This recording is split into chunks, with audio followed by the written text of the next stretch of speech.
Bonjour à vous, je m'appelle Neguchi Maruyama et bienvenue sur cette vidéo tutoriel réalisée en collaboration avec Paradox Interactive. Dans celle-ci, je vais vous montrer comment réaliser un environnement typiquement français et un lieu que je connais relativement bien étant donné que c'est mon lieu de vie et mon lieu de travail, un vignoble et en l'occurrence le vignoble champenois.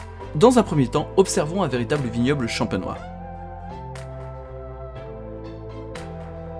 Premièrement, au fond de la vallée, nous trouvons une zone de champ classique. Si vous désirez en réaliser une de manière très réaliste, je ne peux que vous inviter à découvrir la vidéo de notre ami Puck Gaming. Ensuite, les vignes à flanc de coteau sont sur des parcelles relativement petites et extrêmement rectangulaires afin de faciliter le travail des machines et maximiser l'occupation de l'espace. Ensuite, pour ce qu'il y est du village, il peut être ici à flanc de coteau ou être complètement dans la vallée, comme dans cet exemple. Retournons sur CS pour appliquer ce que nous avons vu dans la réalité. La première étape sera de constituer différents chemins afin de créer le layout qui permettra d'accéder aux différentes vignes. Je vous conseille quand même fortement d'avoir des routes relativement rectilignes afin de permettre le placement plus aisé des différents propres suivants, mais aussi pour refléter un petit peu plus la réalité. Maintenant, nous allons placer les différents propres qui vont nous servir à représenter les vignes.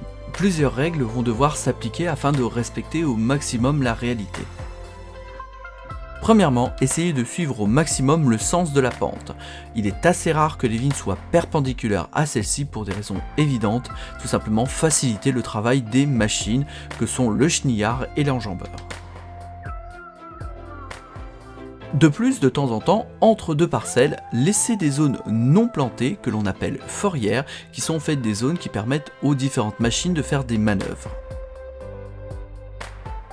Maintenant, le plus gros du travail va être de rendre le plus réaliste possible le sol qui vont entourer ces vignes. Pour cela, nous allons devoir le texturer. Personnellement, je vous conseille d'utiliser un mélange à la fois de propre et d'outils venant du Surface Painter.